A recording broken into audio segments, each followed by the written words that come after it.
Merhaba arkadaşlar, örgü kanalıma hoş geldiniz. Minik kız bebeklerimiz için hem kolay hem de güzel tığ işi bir elbise yaptım. Bugün bu elbise anlatımını sizlerle paylaşmak istiyorum. Elbise bakın çok güzel arkadaşlar. Model olarak da hem kolay hem de güzel. Elbise örgüsüne yakadan zincir yaparak başlıyoruz. Ben bugün bu elbise anlatımını 6 aylık bir bebek için yaptım. 3-6 ay arası bebek çok güzel kullanır. 1 yaşına kadar kullanılan bir elbise arkadaşlar. Siz bu elbiseyi yeni doğan bebek için yapabilirsiniz. 1, 2, 3, 4, 5 yaş, her yaş çocuklarınız için yaparak kullanabilirsiniz. 0-1 yaş için benimle aynı sayıda başlayabilirsiniz. Bu yaka arttırma sırasını 2 sıra eksik yaparsanız yeni doğan bebek için olur. Bu yaka arttırma sırasını benim yaptığımdan 1 veya 2 sıra fazla yaparsanız 1-2 yaş arası çocuklarınız için olur. 2 yaşından büyük çocuklar için de bu 8-10 zincir fazla yaparsanız 2-3-4 yaşa kadar olur arkadaşlar. Model çok kolay bakın. Herkesin yapabileceği bir model. Arkadan düğmeli yaptım ben elbiseyi. Bakın buraya 2 tane düğme iliği yaptım. Karşısına düğme diktim. Bebeği giydirip çıkarması kolay bir elbise. Elbise örgüsünün bakın buraya kurdale taktım. Siz bu kurdaleyi takmadan da kullanabilirsiniz. Düz olarak da çok güzel görünüyor. Elbiseyi ben pembe ve beyaz renkli yaptım. Bakın kullandığım pembe renk iplik üstünde 100 gram iplikte 330 metre var. Bu iplikten bir yumak iplik bitti. İkinci yumak ipliğe başladım arkadaşlar. 1,5 adet pembe renkli ipliğe ihtiyacınız var. Beyaz renkli iplik olarak da ben bu ipliği kullandım. Kullandığım iplik üzerinde 100 gram iplikte 340 metre var. 50 gram iplik yeterli. Ben bugün pembe ve beyaz renk kullandım. Siz bu elbise örgüsünü istediğiniz marka iplik ve renklerini kullanarak yapabilirsiniz. Her renk iplik ile çok güzel oluyor. Tığ olarak ben bugün 5 numara 3 milimetre tığ kullandım. Elim çok sıkı değil. Bakın yumuşak oluyor benim yaptığım örgüler. Sizin eliniz sıkıysa 3,5-4 milimetre tığları kullanırsanız çok daha iyi olur arkadaşlar. Tığ işi örgülerde eliniz sıkı olduğu zaman örgü hem çok sert olur hem de yaptığınız ölçü benim yaptığım ölçüden daha küçük olur. Bu elbiseyi takım yapmak isterseniz çok güzel bir şapka yaptım. Bakın yine pembe ve beyaz renkli güzel bir şapka. Bu şapka anlatımda yaptım. YouTube kanalıma yükledim. Yine buna takım olarak çok güzel tığ işi ayakkabı yaptım bakın. Bu ayakkabı anlatımında yaptım. YouTube kanalıma yükledim arkadaşlar. Bu şapka ve ayakkabının olduğu YouTube linkini izlediğiniz bu elbise videosunun açıklama bölümüne ekliyorum. Siz o linkler üzerine tıklarsanız bunun gibi güzel bir takım yapabilirsiniz. Biz bugün bu elbiseyi yapacağız. Elbise ölçülerini videonun sonunda ölçüyorum. Oraya bakabilirsiniz. İpliği tığ hazırlayalım. Hep birlikte bu elbise örgüsüne başlayalım. Örgü kanalıma abone değilseniz abone olmayı unutmayın lütfen. Örgü kanalıma abone olmak ücretsiz. Örgü kanalıma ücretsiz abone olup orada bulunan zil şeklini dokunarak açık yaparsanız kanalıma videoyu yüklediğim zaman ilk önce size bildirim gelir. Örgülerimden herkesten önce sizin haberiniz olur. İzlediğiniz videolarıma beğeni ve yorumlarınızı yaparsanız çok sevinirim arkadaşlar. Videolarıma beğeni yaptığınızda yanında Hype gönder bölümü görünecektir. Hype göndere tıklayıp puan gönderirseniz de benim örgü kanalımın devamlılığı için çok önemli arkadaşlar. Şimdiden hepinize teşekkür ederim. Kolay gelsin, iyi çalışmalar.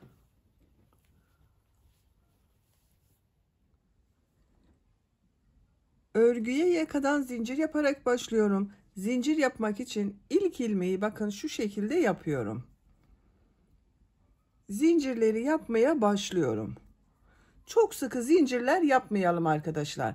80 zincir yapıyorum. 80 zincir yaptım. Bakın bu şekilde çok sıkı olmayan zincirler yaptım. 3 zincir dönüş için yapıyorum. 1, 2, 3. Tığ üzerine iplik alıyorum. 3 ilmek atlıyorum. 1, 2, 3. 4. ilmek içine trabzan yapıyorum. Bu 3 ilmek atladığımda bir trabzan arkadaşlar. 11 trabzan yapıyorum. Bakın bu zincirle birlikte 2 trabzan oldu. 11 trabzan yapıyorum. 3, 4, 5, 6, 7, 8, 9, 10, 11. 11 trabzan yaptım. 2 zincir yapıyorum. Tığ üzerine iplik alıyorum. Bakın aynı ilmeği değil, yanında bulunan ilmeğe trabzan yapıyorum. Kol bölümü için 18 trabzan yapıyoruz.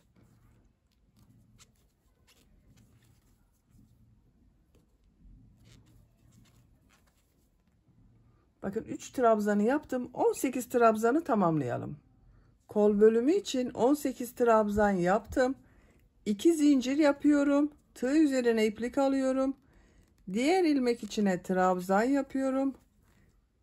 Diğer ilmekleri de trabzan yaparak devam ediyorum. 22 trabzan yapalım. 22 trabzanı yaptım. 2 zincir yapıyorum. Diğer kol bölümü için 18 trabzan yapıyorum. Bakın bu kolda 18 trabzan yaptım. Bu kol içinde 18 trabzan yapıyorum. Diğer ilmeğe trabzanı yapıyorum.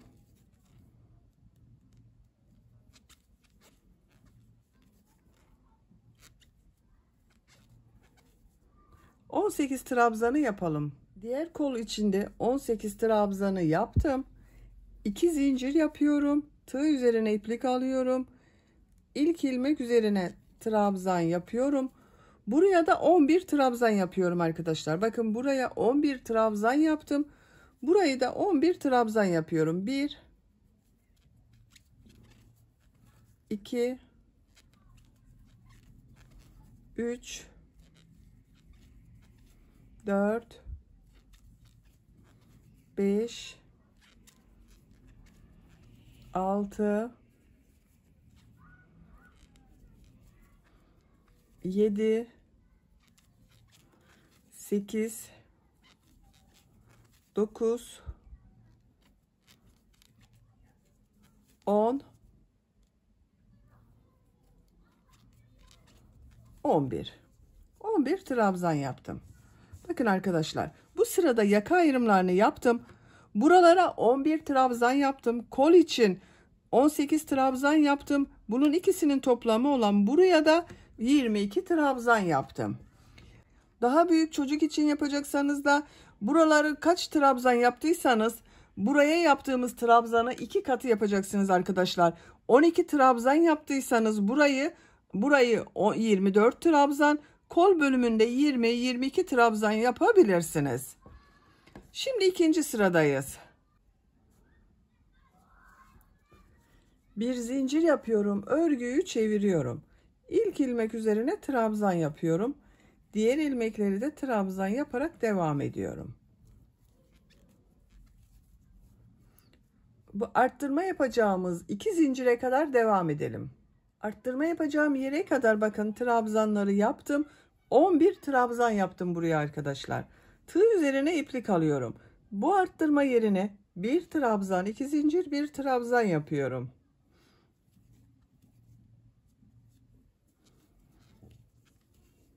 Bakın arttırmaları yaptım. Tığ üzerine iplik alıyorum. Diğer ilmeklere trabzan yaparak devam ediyorum.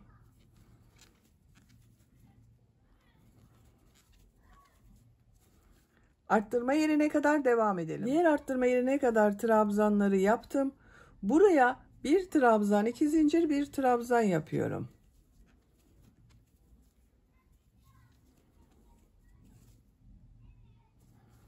Diğer ilmekler üzerine trabzan yaparak devam ediyorum.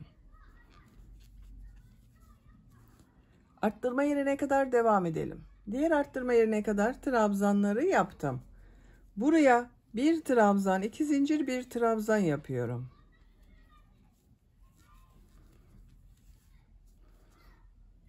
İlmekler üzerine trabzan yaparak devam ediyorum. Buraya kadar devam edelim. Arttırma yerine kadar trabzanları yaptım. Buraya bir trabzan, 2 zincir, bir trabzan yapıyorum.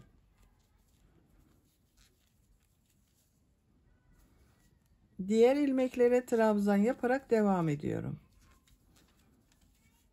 Sıra sonuna kadar devam ediyorum. Sıra sonuna kadar tamamladım. Son ilmeği bir önceki sırada 3 zincir atlayarak yaptığım bir trabzan vardı. Bunun son zincir üzerine bakın tığ takıyorum, trabzan yapıyorum. 2 sırayı tamamladım arkadaşlar. Görüntü olarak bakın bu şekilde oldu. 3. sıradayım. 3. sırada pembe renkli iplik ile bir sıra sık iğne yapıyorum.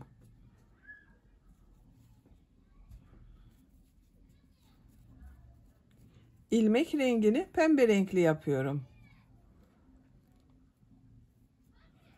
Bir zincir yapıyorum, örgüyü çeviriyorum. İlk ilmek üzerine sık iğne yapıyorum. Diğer ilmeklere de sık iğne yapıyorum.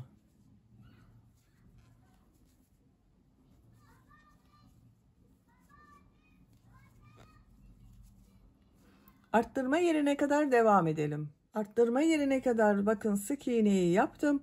Buraya bir sık iğne, 2 zincir, bir sık iğne yapıyorum arttırma yerine.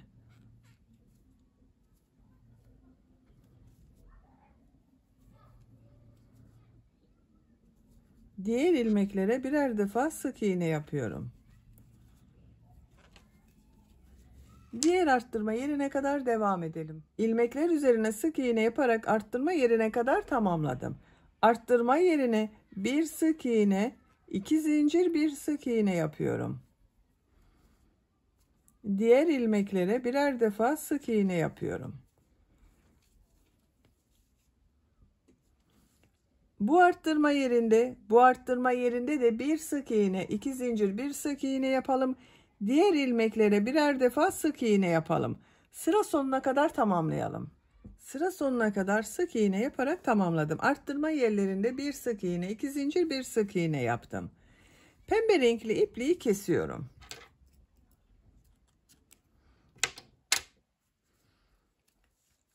Dördüncü sıradayım. 4. sırada beyaz renkli iplik ile trabzan sırası yapıyorum. Bakın beyaz renkli ipliği burada bekletiyordum. Bu ilk ilmeğe tığ takıyorum. Beyaz renkli ipliği ilmek yapıyorum bakın burada. Bir zincir yapıyorum. Tığ üzerine iplik alıyorum. İlk ilmek üzerine trabzan yapıyorum. Diğer ilmeklere trabzan yaparak devam ediyorum.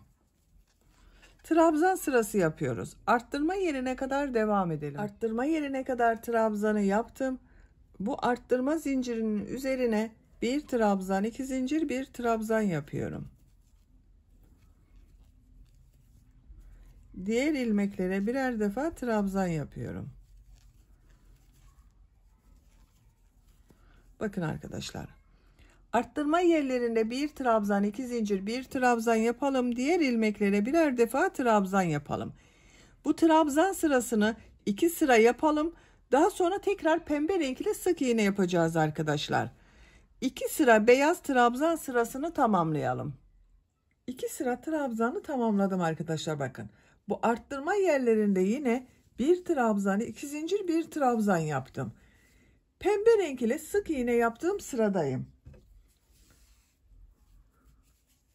İlmek rengini pembe renkli yapıyorum. Bir zincir yapıyorum, örgüyü çeviriyorum. Bak beyaz ipliği burada bekletiyorum. İlk ilmek üzerine sık iğne yapıyorum. Diğer ilmekleri sık iğne yaparak devam ediyorum.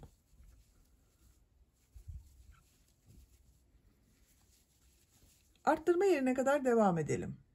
Sık iğne yaparak buraya kadar tamamladım. Bu 2 zincir üzerine bir sık iğne, 2 zincir, bir sık iğne yapıyorum. Diğer ilmeklere sık iğne yaparak devam ediyorum. Bakın arkadaşlar.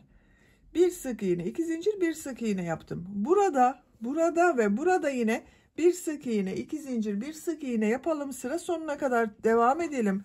Sonraki sırada bu ipliği bak şuradan, burada yaptığımız gibi üst ilmeğe alalım. Bak şu şekilde ilmek yapalım. Bir zincir yapıp trabzan sırası yapalım. 2 sıra trabzan sırası, bir sıra sık iğne yapıyorum. Arttırma yerlerinde hep bak, bir trabzan, 2 zincir, bir trabzan, bir sık iğne, 2 zincir, bir sık iğne olarak yapıyorum. Yaka örgüsünü yapacak olduğunuz çocuğun büyüklüğüne göre arttırmalar yaparak tamamlayalım. Yaka örgüsünü her sırada arttırmalar yaparak yapacağım ölçüye göre tamamladım. Kaç sıra yaptığımı sayıyorum.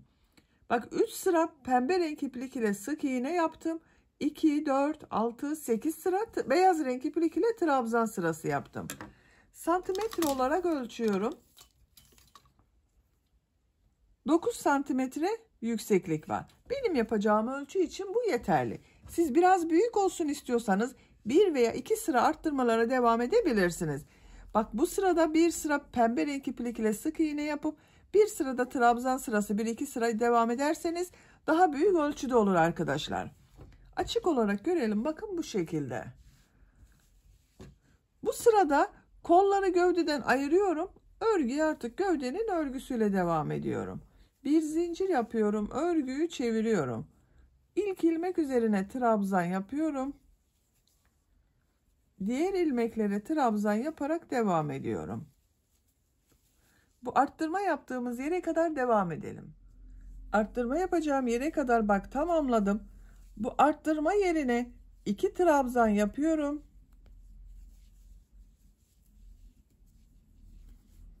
Bir zincir yapıyorum. Kolda bulunan bütün ilmekleri atlıyorum. Bu arttırma yerine 2 trabzan yapıyorum.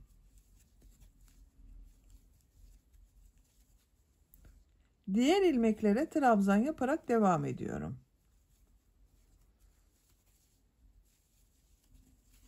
Bak, bir zincir ile ön ve arka bölümü burada birleştirdik arkadaşlar.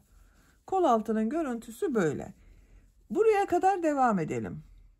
Arttırma yapacağım yere kadar bak trabzanları tamamladım. Bu arttırma yerine yine 2 trabzan yapıyorum.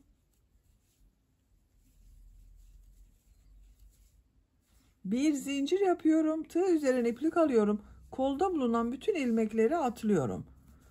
Bak bu arttırma yerine 2 trabzan yapıyorum.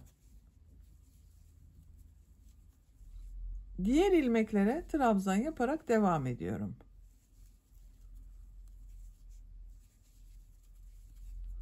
Bak kol altının görüntüsü böyle arkadaşlar. Sıra sonuna kadar devam edelim. Sıra sonuna kadar tamamladım. Bu sırada kol bölümlerini gövde bölümünden ayırdık. Bak ön ve arka bölümü kol altında birleştirdik arkadaşlar. Bu sıra sonunda bulunan ilmek ile ilk ilmeği de birleştirerek artık örgüye tek parça şeklinde devam ediyorum. Bak ilk başta bulunan bu ilmeğe tığ takıyorum. İplik aldım. İlmek içinden çektim. Tığ üzerinde bulunan ilmekten de çektim arkadaşlar. Bakın burayı birleştirdim. Artık örgü tek parça olacak. Trabzan sırasının şeklinin değişmemesi için yine örgüyü değiştiriyorum. Bakın yuvarlak oldu ama 2 zincir yapıyorum. Örgüyü çeviriyorum. Yine trabzan sırası yapıyorum. İlk ilmek üzerine trabzan yapıyorum. Diğer ilmeklere de trabzan yaparak devam ediyorum.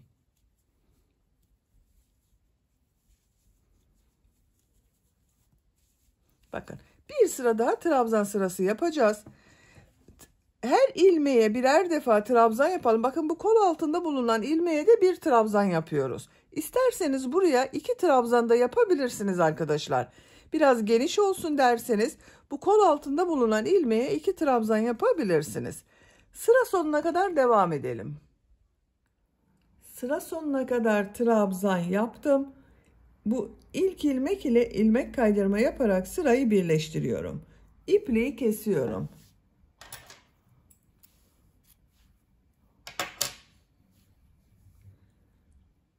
İlmek içinden çekiyorum. Bakın arkadaşlar trabzan sırasını bitirdim. Kol altında ben bir trabzan yaptım dediğim gibi siz 2 trabzan yapabilirsiniz. Şimdi elbisenin model bölümlerini yerleştiriyoruz.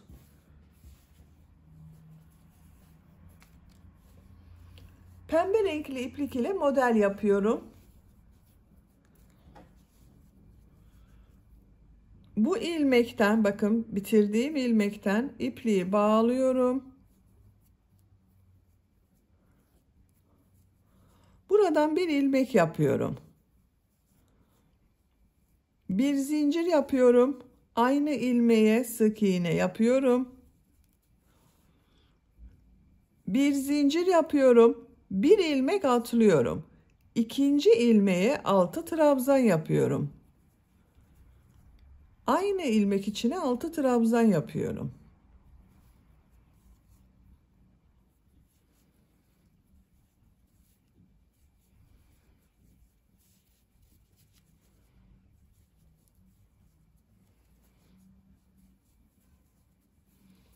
Bakın 6 trabzan yaptım.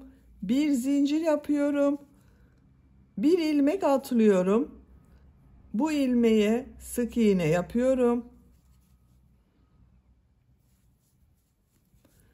Bir zincir yapıyorum. Bir ilmek atlıyorum.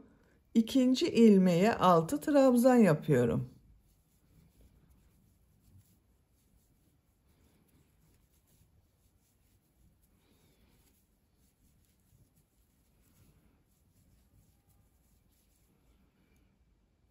Bir zincir yapıyorum. Bir ilmek atlıyorum.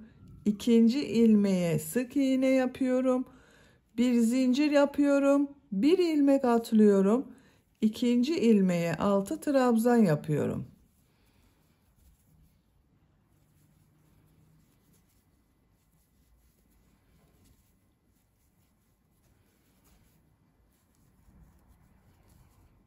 Altı trabzan yaptım. Bir zincir yapıyorum. Bir ilmek atlıyorum. Sık iğne yapıyorum. Bakın bu şekilde modeller yapıyoruz. Aralarda hep birer ilmek atlıyorum. Sıra sonuna kadar devam edelim. Sıra sonuna kadar modelleri yerleştirdim. Bir zincir yapıyorum. Bu ilmek ile ilmek kaydırma yaparak sırayı birleştiriyorum. Bakın arkadaşlar, bu ilk sırada model yerleştirmesini tamamladım. Kaç model yerleştirdiğimi sayıyorum. 2, 4, 6, 8, 10, 12, 14, 16, 18, 20, 22, 24. Benim bir sıra üzerinde 24 model oldu.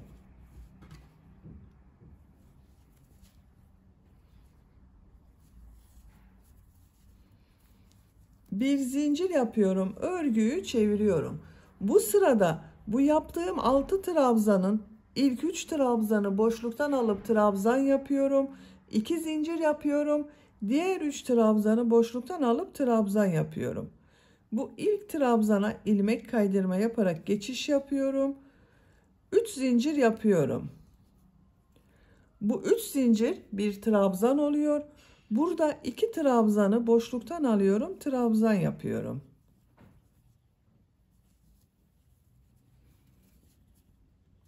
İki zincir yapıyorum. Burada 3 trabzan var. Bunları boşluktan alıyorum, trabzan yapıyorum. Bakın şu şekilde tığı trabzan boşluğuna takıyorum, trabzan yapıyorum. Tığı şu şekilde trabzan boşluğuna takıyorum, trabzan yapıyorum. Bakın burada kabarık görüntü elde ediyoruz arkadaşlar, boşluktan alarak yaptığımız için. Tığ üzerine iplik alıyorum.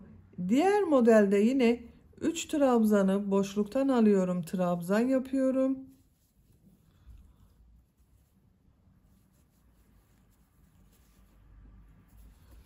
İki zincir yapıyorum. 3 trabzanı boşluktan alıyorum, trabzan yapıyorum.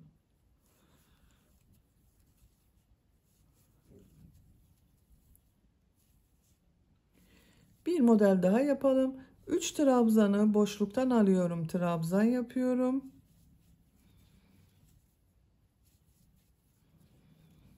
İki zincir yapıyorum. 3 trabzanı boşluktan alıyorum, trabzan yapıyorum.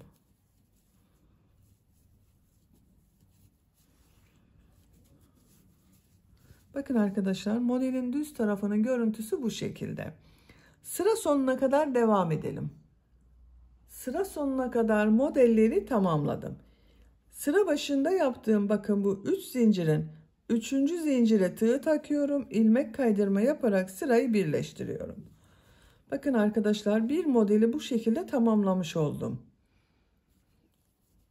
Bir zincir yapıyorum. Örgüyü çeviriyorum. Bu ilk boşluğa bir sık iğne yapıyorum. Bir zincir yapıyorum. Model ortasına 6 trabzan yapıyorum.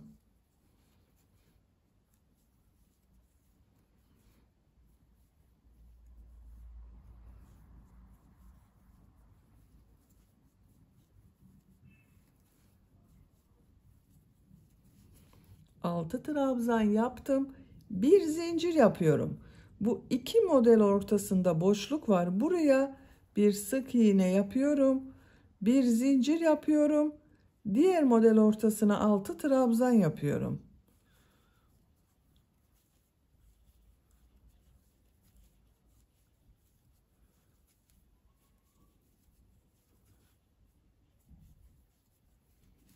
Altı trabzan yaptım. Bir zincir yapıyorum. İki model ortasına sık iğne yapıyorum. Sıra sonuna kadar devam edelim. Modelleri sıra sonuna kadar tamamladım. Son model ortasına da bakın 6 trabzan yaptım. Bir zincir yapıyorum. İlk yaptığım bu sık iğne ile ilmek kaydırma yaparak sırayı birleştiriyorum. Bakın arkadaşlar, model görüntüsü bu şekilde. Bir zincir yapıyorum. Örgüyü çeviriyorum. Bu modelde ilk trabzana ilmek kaydırma yaparak geçiş yapıyorum. 3 zincir yapıyorum. Bu 3 zincirde bir trabzan oluyor. 2 trabzanı boşluktan alıyorum. Trabzan yapıyorum. 2 zincir yapıyorum. Burada 3 trabzan var. 3 trabzanı boşluktan alıyorum. Trabzan yapıyorum.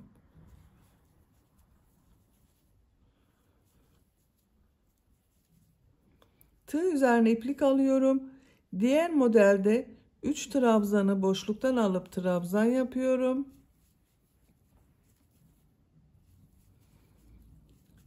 İki zincir yapıyorum. 3 trabzanı boşluktan alıyorum. Trabzan yapıyorum.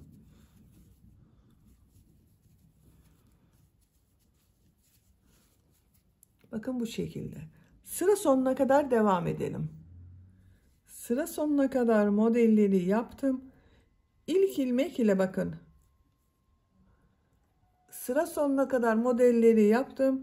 İlk ilmek ile ilmek kaydırma yaparak sırayı birleştiriyorum. Bir zincir yapıyorum. Örgüyü çeviriyorum. Bakın bu iki model ortasındaki boşluğa bir sık iğne yapıyorum. Bir zincir yapıyorum. Model ortasına 6 trabzan yapıyorum.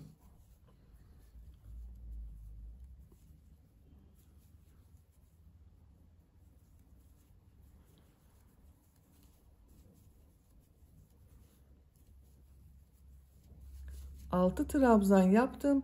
Bir zincir yapıyorum. İki model ortasına sık iğne yapıyorum. Bir zincir yapıyorum. Diğer model ortasına 6 trabzan yapıyorum.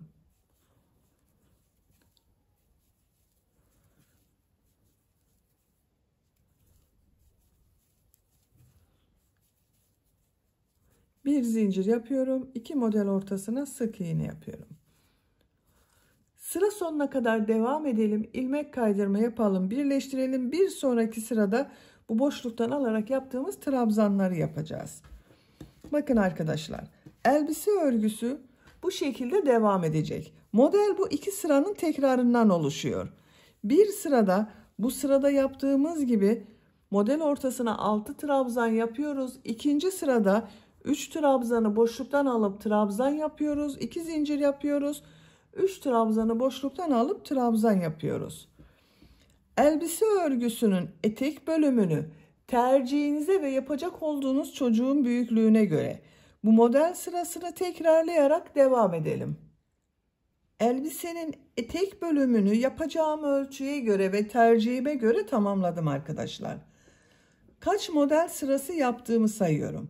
Bu kabarık görünen modelleri sayıyorum. 1, 2, 3, 4, 5, 6, 7, 8, 9, 10, 11, 12 model sırasını tamamladım. 13. model sırada bu 6 trabzan yaptığım sırada bitirdim bakın. Bu etek yüksekliği tercihinize göre siz istediğiniz kadar uzun veya kısa yapabilirsiniz. Benim tercihime göre bu yükseklik yeterli. Santimetre olarak ölçüyorum. Fikriniz olsun. Bakın buradan modelli bölümü ölçüyorum. 21 santimetre. Siz bunu 22-23 santimetre yapabilirsiniz. Model sırasını birkaç sıra daha devam edebilirsiniz. Etek örgüsünde son sırayı yapıyorum. Bakın elbisenin görüntüsü bu şekilde oldu. Çok güzel oluyor.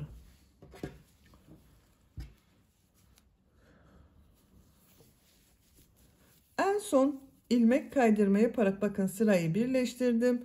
Örgüyü çeviriyorum. Bir zincir yapıyorum. Bu boşluğa bir sık iğne yapıyorum. Bir zincir yapıyorum. Bu model ortasına son sırada 7 trabzan yapıyorum.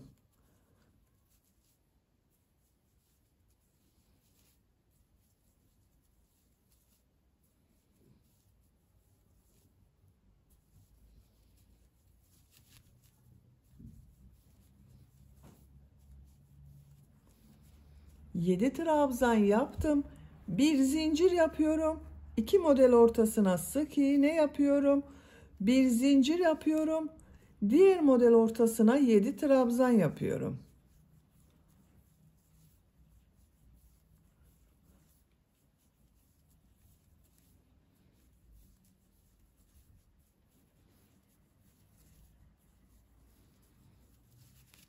Yedi trabzan yaptım. Bir zincir yapıyorum. 2 model ortasına sık iğne yapıyorum. Bakın bu şekilde modeller elde ediyoruz. Sıra sonuna kadar devam edelim. Modelleri sıra sonuna kadar yaptım. Bir zincir yapıyorum. İlk yaptığım bu ilmek ile ilmek kaydırma yaparak sırayı bitiriyorum. İpliği kesiyorum. Ben ipliği kestim. İlmek içinden çektim. Bakın etek ucunun görüntüsü bu şekilde oldu.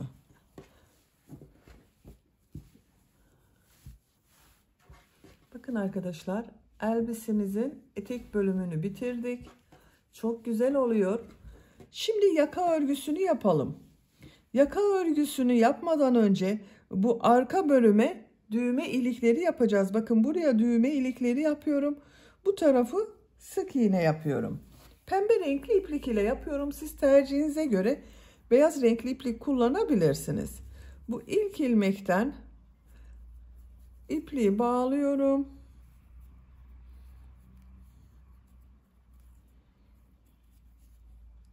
Buradan bir ilmek yapıyorum. Bu trabzan sırasına sık iğne yapıyorum. Sık iğne yapıyorum bakın. Ne çok sıkı ne çok aralıklı olsun arkadaşlar. Bu trabzan sırasına bakın. Bir sık iğne yaptım.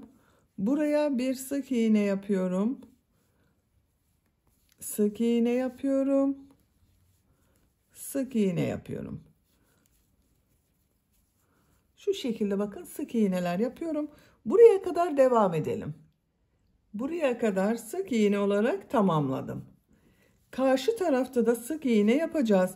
Bu sık iğneleri yaparken bir yaka başlangıcına bir de bakın ortaya buraya birer tane düğme iliği yapmak istiyorum.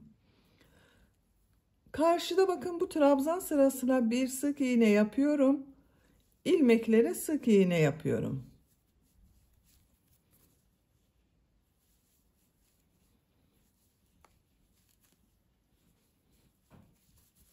Bakın bu ilmeğe düğme iliği yapmak için bir sık iğne yapıyorum. Düğme iliği için 7 zincir yapıyorum.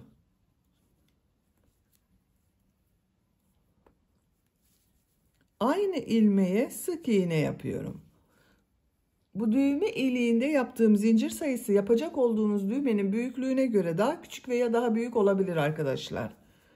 8 zincir yapabilirsiniz, 6 zincir yapabilirsiniz. Diğer ilmeklere sık iğne yaparak devam ediyorum.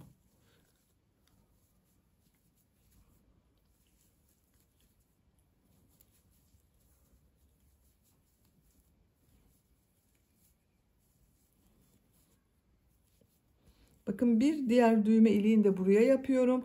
Düğme iliği için 7 zincir yapıyorum. Aynı ilmeğe sık iğne yapıyorum. Yaka başlangıcındaki ilmeğe bir sık iğne yapıyorum. Bakın 2 düğme iliği yaptık buraya. Şimdi yaka çevresinde minik pıtırcık modelleri yapıyorum. İkinci ilmeğe bir sık iğne, 2 zincir, bir sık iğne yapıyorum. Bir ilmek atlıyorum. Bir sık iğne, 2 zincir, bir sık iğne yapıyorum. Bir ilmek atlıyorum. İkinci ilmeğe bir sık iğne, 2 zincir, bir sık iğne yapıyorum. Bir ilmek atlıyorum. Bir sık iğne, 2 zincir, bir sık iğne yapıyorum. Sıra sonuna kadar devam edelim. Yaka çevresinde pıtırcık modelleri yaparak sıra sonuna kadar tamamladım. İlk yaptığım bu ilmek ile ilmek kaydırma yaparak birleştiriyorum. İpliği kesiyorum.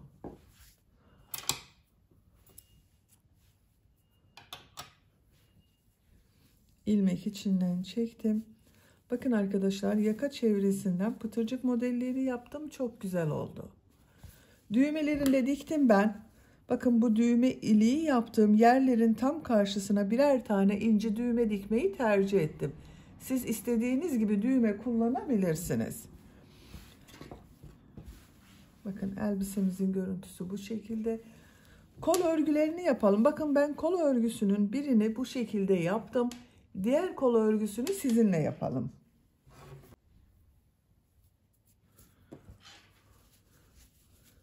Kol altında başlıyorum. Bakın bu ilmeğe ipliği bağlıyorum.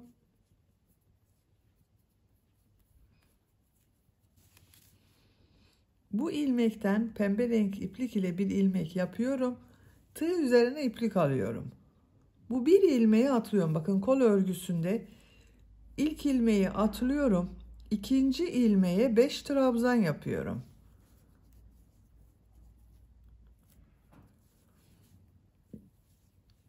Aynı ilmek içine yapıyorum arkadaşlar. Bakın 5 trabzanı.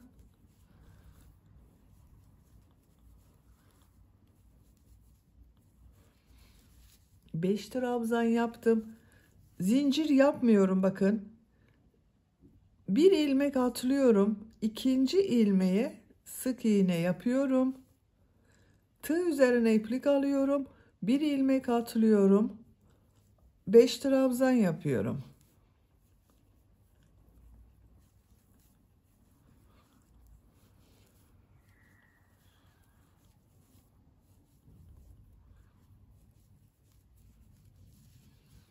Bir ilmek atlıyorum.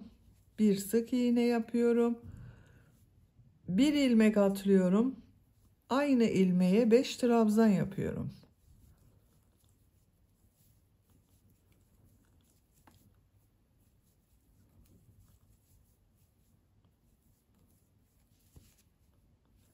Bir ilmek atlıyorum. Sık iğne yapıyorum. Bakın bu şekilde oluyor. Sıra sonuna kadar devam edelim. Modelleri sıra sonuna kadar yaptım. Bakın son ilmeği de 5 trabzan yaptım. Kol altındaki ilmek ile ilmek kaydırma yaparak birleştiriyorum. İpliği kesiyorum.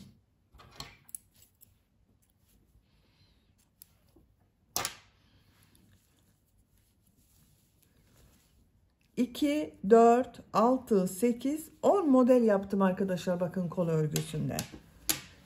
Diğer kol örgüsünde aynı şekilde başlayıp siz bitirebilirsiniz. Ben ikisini de tamamladım. Elbise örgüsünde böylece bitirmiş olduk. Düğmelerini takıyorum.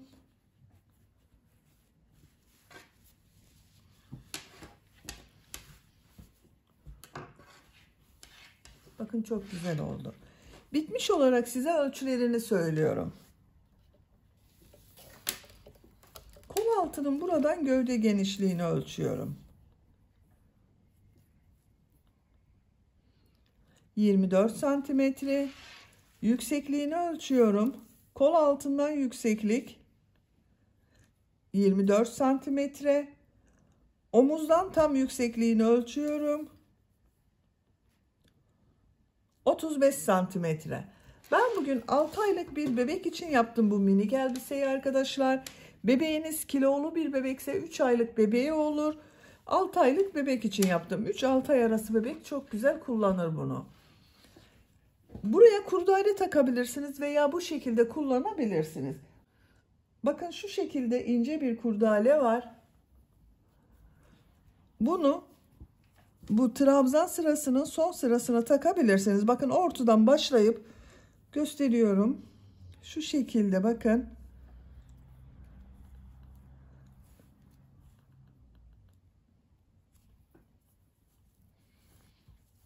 Bu şekilde takabilirsiniz. Beni dinlediğiniz ve izlediğiniz için hepinize çok teşekkür ederim. Örgü kanalıma abone değilseniz abone olmayı unutmayın lütfen. Örgü kanalıma abone olmak ücretsiz. Örgü kanalıma ücretsiz abone olup orada bulunan zil şekline dokunarak açık yaparsanız kanalıma video yüklediğim zaman ilk önce size bildirim gelir. Örgülerimden herkesten önce sizin haberiniz olur. İzlediğiniz videolarıma beğeni ve yorumlarınızı yaparsanız çok sevinirim arkadaşlar. Sizlerle yeni örgülerde görüşmek dileğiyle. Hoşça kalın, sevgiyle kalın.